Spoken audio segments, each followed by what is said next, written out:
Did you know that 2 out of every 3 guys will experience some form of male pattern baldness by the time they're 35? Boy, do I know it. For me, it was more like 25. I wish keeps had been around when I was younger because advancements in science meant that there are now treatments that can combat the symptoms of hair loss and help you keep the hair that you have. Look, it's too late for me. My hair's not coming back, but you don't have to be like me. You could stop your hair loss early thanks to Keeps. Keeps offers generic versions of the only 2 FDA-approved drugs for treating hair loss, so you might have tried them before but never at a price this low. That's right, if you're thinking, ooh, Simon, this is some sort of medicine, it's going to be very expensive. Well, you couldn't be more wrong. Keeps starts at just $10 a month. How does it work? Well, for one thing, there's no need to visit a doctor's office, just schedule a quick online consult.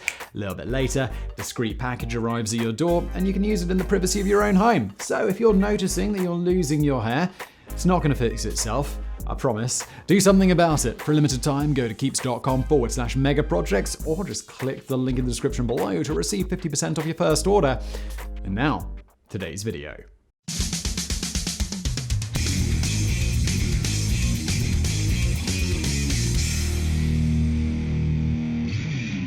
It was the distant, echoey beeping that went around the world, figuratively and very much literally. On the 4th of October 1957, mankind took a giant stride forward that changed not only the world, but the perceived constraints that have shackled the human race's insatiable appetite to explore the universe.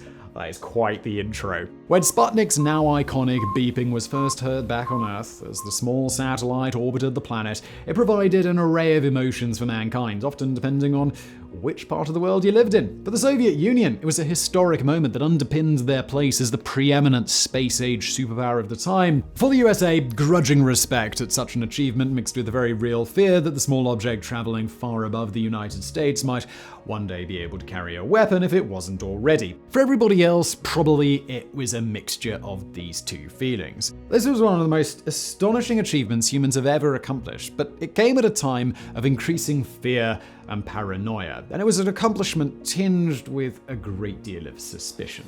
Would this herald the beginning of glorious human adventures into the cosmos, or simply the opening salvos of the inevitable militarization of space? The world gasped in awe, but most knew that Sputnik was just the start. The start of what, though? Nobody was quite sure.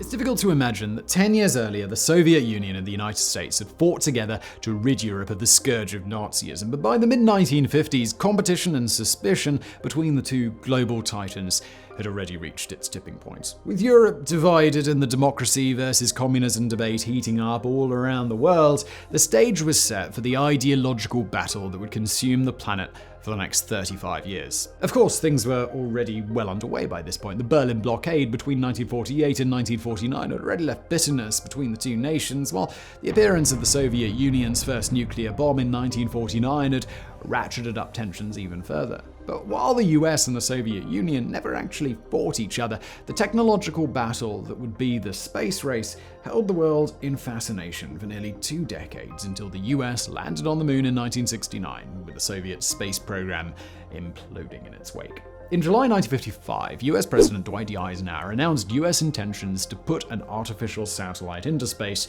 during the International Geophysical Year, which would run from July 1st, 1957 to the 31st of December, 1958. As you would have it, the Soviets made the same announcement just 4 days later. What a coincidence! With both having publicly stated their aims, the starting gun had been fired. Which nation would be the first into the heavens? Bragging rights on a global scale were now up for grabs.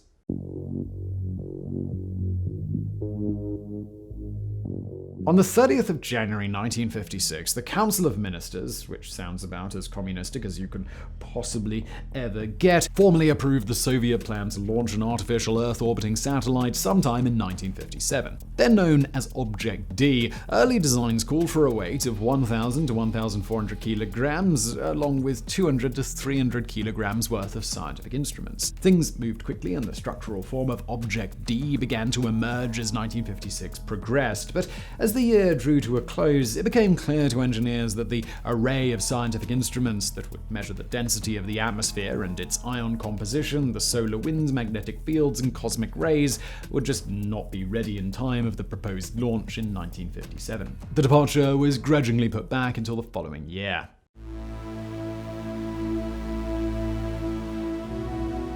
This is probably where I should add that Object D was not Sputnik, but went on to become Sputnik 3, launched in May 1958. At first it seemed that the Soviets were willing to simply delay their first launch, but with the looming prospect of the Americans beating them to it, Soviet authorities ordered a smaller, more lightweight satellite to be assembled to pip the Yankees into space, and this was Sputnik. The new model was a far cry from what had been designed. Gone were the complex scientific instruments. All Sputnik really needed was a radio transmitter to prove to the world that it was indeed traveling above the Earth. It was also significantly slimmed down, with the final version coming in at just 100 kilograms and was the size of a beach ball, measuring 58 centimeters in diameter. This beach ball was two separate hemispheres, both 2 millimeters thick, and an airtight seal of O-rings along with 36 bolts joining the two plates. Over these hemispheres was a polished 1 millimeter thick heat shield made of an aluminium-grade magnesium-titanium alloy. Sputnik also came with two double-barreled antennas, 2.4 and 2.9 meters in length, designed to spring out at a 35-degree angle after separation in space, and a power source that consisted of 3 silver-zinc batteries. 2 batteries would power the 3.5 kilogram radio transmitter, while the third would take care of the temperature regulation system used if the temperatures exceeded 36 degrees Celsius or fell below 20 degrees Celsius, and included a fan, a dual thermal switch, and a control thermal switch. If the temperature extremes went above 50 Celsius or below 0 Celsius, the control thermal switch would activate and change the duration of the radio signal pulses headed back down to Earth.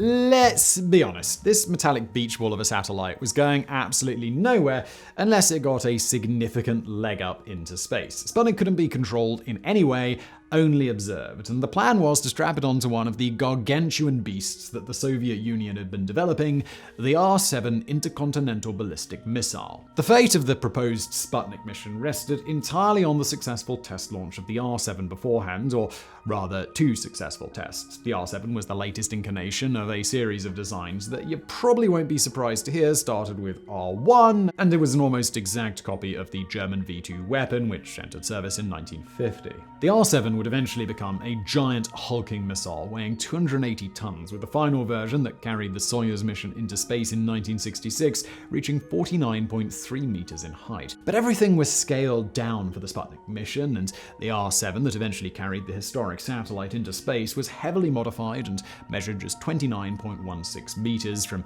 engines to the nose. Things began badly for the modified R-7, which crashed or failed to launch on its first 5 attempts. On May 15, 1957, a fire erupted within one of its engines, even before it was off the launch pad. Another rocket failed to launch on 3 separate attempts between the 10th and 11th of June, while the 5th crashed shortly after takeoff on the 12th of July 1957, landing around 7 kilometers from the launch site. With the clock ticking and Soviet scientists and engineers under enormous pressure to deliver what would be quite a coup for the USSR, each failure must have been utterly demoralizing. But you'd be surprised what can happen when you light a fire under an engineering team or threaten them with an extended vacation in the Gulag. On the 21st of August 1957, an R-7 soared into the sky above the Baikonur Cosmodrome in present-day Kazakhstan, traveling to a height of 10 kilometers and reaching a speed of 6,000 kilometers an hour. The next launch on the 7th of September was also successful, and though several changes were needed until the militarized version of the R-7 was ready,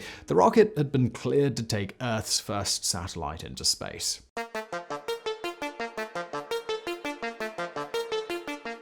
I should add here that while the US had been relatively open about their intended space exploits and testing, the Soviet Union had been the complete opposite. None of the failed R-7 launches had been publicized out of fear of negative publicity, and the Soviets kept the entire program well under wraps until they were sure it was a success. Despite the successful testing, nothing was being taken for granted, as Sputnik was attached to the R-7 rockets and prepared for launch on the 4th of October 1957. As the mighty rocket engines roared into life, those watching held their breath. A moment of history, potentially, lay just 90 minutes away. The first 4-stage boosters included on the R7, blocks B, V, G, and D, burst into life shortly before the scheduled takeoff of 10:29 p.m. Moscow time. All appeared to be running smoothly as the behemoth lifted steadily off from site number 1 at Baikonur and gradually began to gain altitude. But just 6.5 seconds into the launch, something went wrong. The rocket began to pitch as a result of Block G reaching its intended thrust levels later than expected. In response, steering engines 2 and 4 on the core stage rotated 8 degrees. Block V and D rotated as much as 17 to 18 degrees each, and tail air rudders rotated 10 degrees, all trying desperately to compensate for the increasing pitch. As time ticked towards the moment the flight control system would terminate the launch, hope began to fade. But with a remarkable stroke of luck, 18 seconds after liftoff, the R7 finally regained its planned trajectory, mere seconds before the flight was to be aborted. As planned, the strap-on boosters detached after 116 seconds, and the core stage engine cut out after 295.4 seconds, with the rocket at an altitude of 223 kilometers above sea level. At this point, it was traveling at a speed of 7,780 meters a second. 19.9 seconds after the engines cut out, Sputnik detached from the second stage and its transmitter was activated. Back on Earth, Junior Engineer Lieutenant V.G. Borisov, stationed at the IP-1 observation station close to the launch site, was the first to hear the sound that changed the world. Beep, beep, beep. The world's first satellite had safely made it into orbit.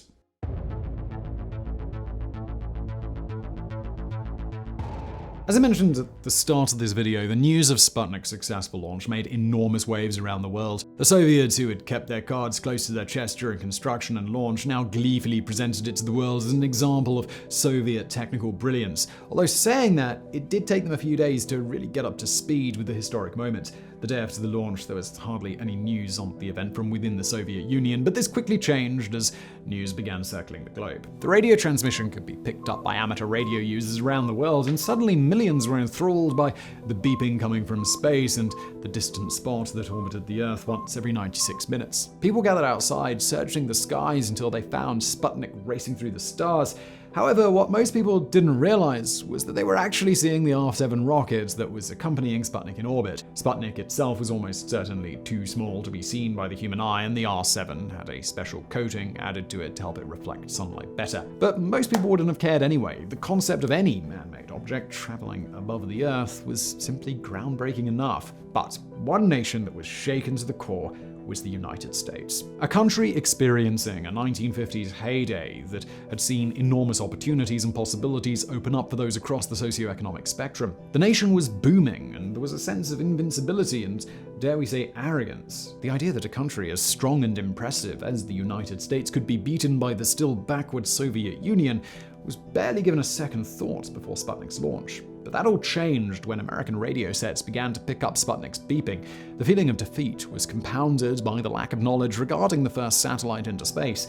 The American government only had a vague idea of what was passing above them, and it didn't take long for rumors to emerge that it might be carrying weapons. Shortly after launch, the University of Illinois Astronomy Department began using an interferometer to measure signals from the satellite to gain a better idea of its size. When this information came back, and with its subsequent publication in the journal Nature, the reality became a little clearer. This was not a huge satellite carrying weapons, but a metallic beach ball that beeps. But Pandora's box had already been opened, and a series of frankly hysterical articles and news reports, some from the uber-trusted New York Times, created near hysteria as they greatly exaggerated not only Sputnik's capabilities, but what might come next. The mainstream media, no doubt eager to capitalize on the story of the decade, sowed an air of panic that would take some time to fully dissipate. It was a period in the USA that came to be known as the Sputnik crisis. Things got even worse for the US when the Soviet Union successfully launched Sputnik 2, containing a dog named Laika, which became the first living being in space on the 3rd of November 1957. This was then followed on the 6th of December 1957 by the disastrous televised launch of the Vanguard TV-3, which managed to gain an altitude of 1.2 meters before falling back onto its launch pad and exploding. The score: Soviet Union 2, USA 0.